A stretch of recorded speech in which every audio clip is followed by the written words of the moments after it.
I made a list of my favorite handhelds Ambernic has ever released, and that's mainly because we've gone huge stints so far this year without seeing Ambernic release anything.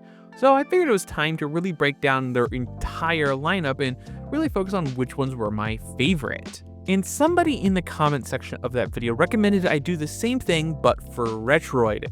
And with the recent announcement of the Retroid Classic, honestly, it's a pretty great time to do so. But the one unfortunate thing is that you might not be able to get your hands on all the handles I'll be talking about in this video.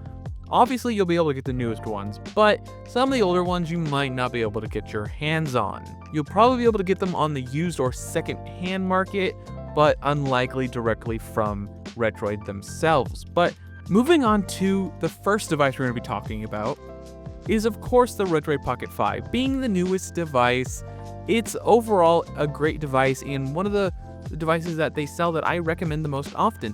I'm not a huge fan of the Mini personally, just because the size of it, and I vastly prefer the larger size of the Retroid Pocket 5, and the design fits a lot better. The larger screen just gives everything more room, better battery life, etc. And for the Mini, it just looks a little weird with this glass top design and how awkwardly sized the screen is inside the actual frame of the device. It's a little weird in my opinion, but personally, the Retroid Pocket 5 is pretty good, and it has some pretty stellar performance and isn't a terrible price. It uses the Snapdragon 865, means it's powerful enough to emulate pretty much anything you could possibly want, whether that's the Nintendo Switch or even new PS3 emulation available now on Android. Another kind of emulation that has recently come to my attention is Windows emulation on these devices. A lot of people like to emulate Windows so they can play some of their favorite indie hits or older Windows games. I personally haven't really delved that much into it, but it is theoretically possible to emulate even high-end PC games given enough time and development in that emulator. So it would be a very exciting thing to see happen later down the line, especially as it gets more development. But as it currently stands, this device is capable of doing Windows emulation, just not be able to play any crazy games, mostly older generation titles and your favorite indie hits. The next device we're going to be talking about is one of my favorites, the Retroid Pocket 4 Non-Pro. And that's purely on the basis that it is one of my favorite designs for any emulation handheld.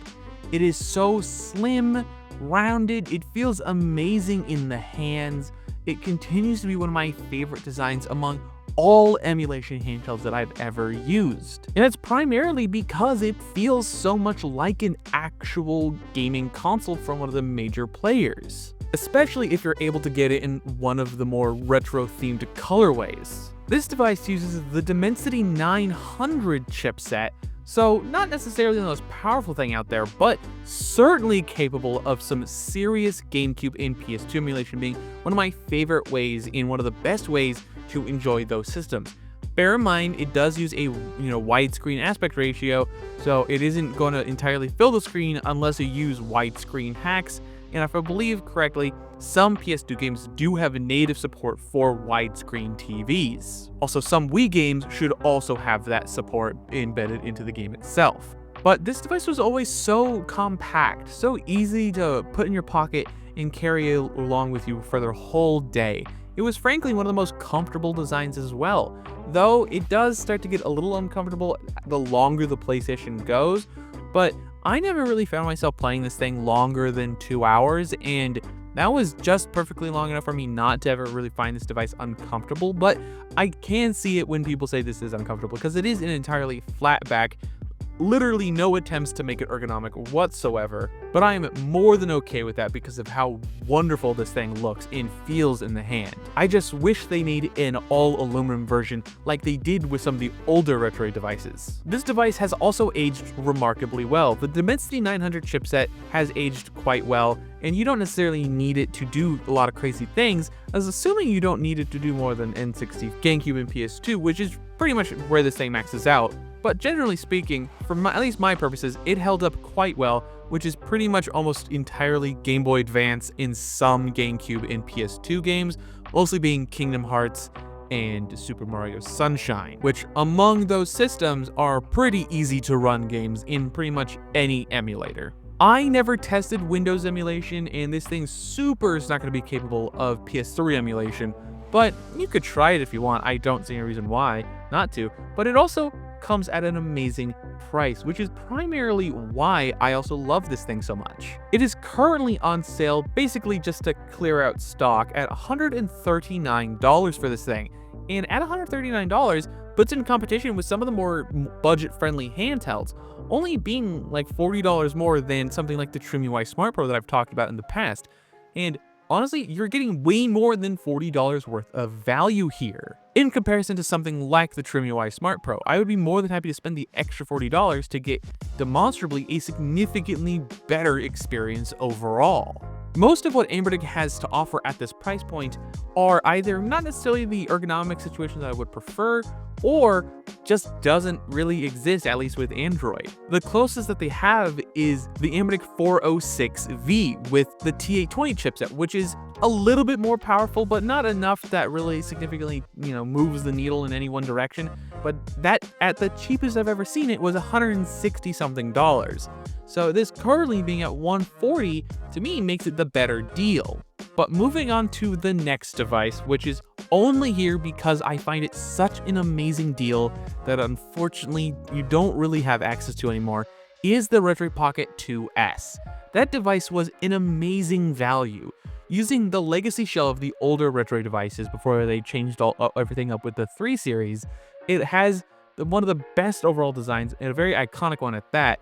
Amazing colorways, came in a metal option as well, but you unfortunately can't get your hands on it anymore. It was a killer deal at $99 using the T610 chipset. It wasn't incredibly powerful, it was just enough to be able to do very basic GameCube and PS2 emulation at native resolution, and frankly, that was all it realistically needed to be, especially considering it was only a 3.5-inch screen at the correct aspect ratio for those systems. So you never had to worry at all about stretching or changing the aspect ratio to make it fit properly. You'll never be left with black bars, and that's what made it so awesome. And at $99, it was one of the best values in the entire emulation scene. It was a no-brainer for so many people.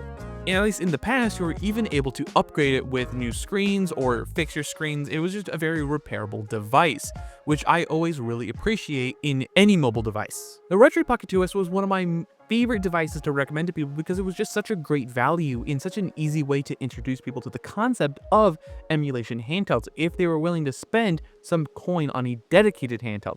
Otherwise, I would have just told them to use their phone. I saw it as one of the perfect entry points for people who wanted to emulate mostly GameCube and PS2 titles, because that's what a lot of people want when I talk to them. And I really wish they had some serious actual products in this category still, because the 2S is unfortunately, like I mentioned before, unavailable. In their new handheld, the Retroid Classic doesn't really fit the same niche as this device once did.